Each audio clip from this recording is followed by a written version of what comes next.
Atrodo, kad informacinių technologijų specialistų poreikis artimiausius metus ne tik nemažės, bet ir sparčiai žingsniais didės. Šios srities plėtra Lietuvoje ir pasaulyje įspūdinga, tad galimybių ji atveria nemažai. Vilniaus universiteto Kauno humanitarinis fakultetas garsėja informacinių technologijų specialistais, todėl neatsitiktinai sukūrė naują studijų programą Informacinių sistemos ir kibernetinė sauga, kuri neabejojama sulauks jaunimo dėmesio. IT srities darbuotojų tikrai tampa vis sunkiau surasti. Jų kvalifikaciją vėlgi reikia atsirinkti, tai kvalifikuoti specialistai kainuoja ir brangiau ir taip toliau. O kas liečia saugumo sritį, kadangi tai yra pakankamai nišinė sritis, specifinė, ten reikia specifinių žinių ir taip toliau, tai jų iš vis yra sudėtinga prisikviesti, prisivilioti ir taip toliau.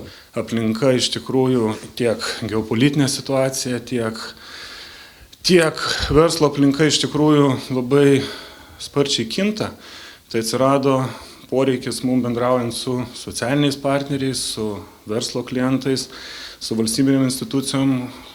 Paaiškėjo, kad tikrai reikalingi informacijos sistemos ir kibernetinės saugos specialistai. Pasak programos sumanytojų, specialistai joje bus rengiami kitaip nei šalies aukštosiuose mokyklose. Vilniaus universiteto Kauno humanitarinio fakulteto programoje savo patirtį pertiks informacijos sistemų ir kibernetinės saugos profesionalų specialistai. Beje, pirmosios pakopos studijų programose Lietuvoje nėra rengiami informatikos ir informacinių technologijų specialistai, turintys specifinių kibernetinės saugos įgūdžių ir kompetencijų. O tokių specialistų Lietuvoje poreikis didėja.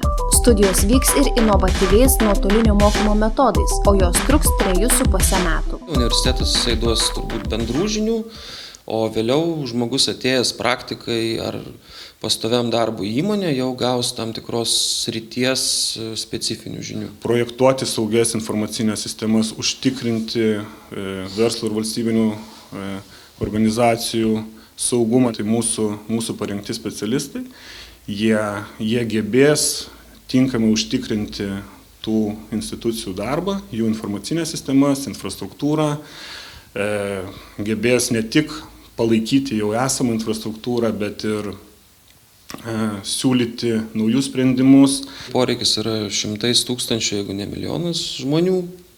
Tai tikrai šita specialybė ir profesija, turbūt galima taip pasakyti, bus populiari visame pasaulyje. Tai yra saugumo specialistas šiuo metu turi puikias karjeros galimybės ne tik čia Lietuvoje, bet ir visoje Europoje ir net pasaulyje. Dar viena programa, kuri nuo rudens laukia norinčiųjų ateitį susijęti su technologijų mokslais – programų sistemos.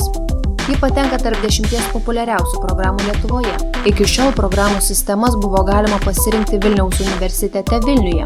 Nuo šiol tai bus galima padaryti ir Kauno fakultete. Žiūrint į paprastą perspektyvą, kaip toliau matom, kaip plėtosis visa ta IT sritis, tai tų programuotojų specialistų tik tai turėtų ateityje trūkti.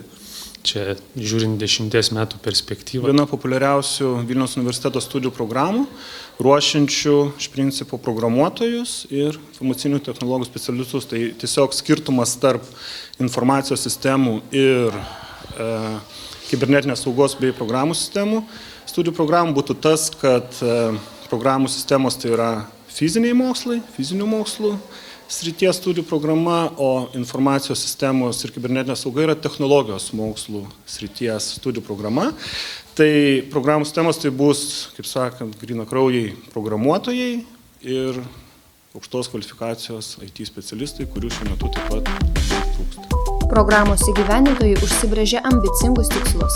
Specialistai galės kurti ir eksploatuoti programinius gaminius ir paslaugas, būti konkurencingais ne tik Lietuvoje, bet ir visoje Europos Sąjungoje. Mes pradedam su jais dirbti jau nuo antro kurso, tiek edukuoti, tiek suteikti galimybės praktikas, pavyzdžiui, studentams duoti, pavyzdžiui, darbams temas, kad studentai darytų darbus ne šiaip sau kažkokia tema, o kad jie būtų kryptingai nukreipti su tam tikra naudinga potekste, kad jų darbas būtų daromas iš realios iš tikrųjų problematikos. Su studentai žiniomis dalysis dėstytojai mokslininkai, savo sričių ekspertai turintys didelę programų sistemų kūrimo patirtį Lietuvos bei užsienio užsakovams. Programa atitinka akreditacinius Europos ir Jungtinių Amerikos valstijų reikalavimus programų sistemų studijų programoms.